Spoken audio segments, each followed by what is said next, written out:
ரசூலுல்லாஹி ஸல்லல்லாஹு அலைஹி வஸல்லம் தாயை இழந்து தந்தையை இழந்து யாருக்கும் பாரமாக இருக்கக்கூடாது என்பதற்காக வேண்டி சிறு வயதிலிருந்தே ஆடு மேய்த்து குறைஷிகளிடத்திலே காய்ந்த பேரித்தம்பளத்துக்கெல்லாம் வேலை பார்த்து அப்துல் முத்தலிஃபோடு வாழ்ந்து கொண்டிருக்கும் பொழுது 8 வயதில் அப்துல் முத்தலிஃபையும் இழந்து அந்த 8 வயதுக்கு பிறகு அபூ தாலிஃபினுடைய துணையோடு வாழ்ந்து கொண்டிருந்தவர் ரசூலுல்லாஹி ஸல்லல்லாஹு அலைஹி வஸல்லம். அப்படித்தானே? தாய் இல்லை, தந்தை இல்லை, அப்துல் முத்தலிஃப் இல்லை, 8 வயசுக்கு பிறகு அபூ தாலிஃப். அபூ தாலிஃபோடு வாழ்ந்து கொண்டிருக்கும் பொழுது அபூ தாலிஃப் எல்லா உபகாரத்தையும் மார்க்கத்திற்காக வேண்டி செய்தார்.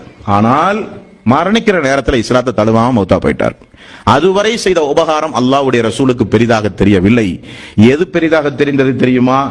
களிமா சொல்லாமல் மௌத்தா போறாரே, இந்த ஒரு வார்த்தையை மட்டும் நீங்கள் சொன்னால் அல்லாஹ்விடத்தில் நான் மன்றாடுவேனே.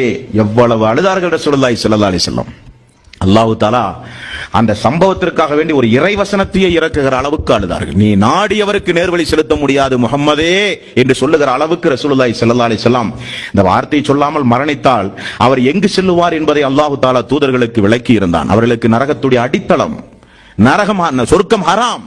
இணை வைத்த நிலையில் ஒரு மனிதன் மரணித்தால் தேம்பி தேம்பி அழுதார்கள். தூதர்கள் இப்படித்தான் அழுவார்கள் சமுதாயத்திற்காக வேண்டி. நம்முடைய வீடுகளில் நம்முடைய மனைவிமார்கள் தொழாவிட்டால் நாம் என்னைக்காவது அழுவோமா?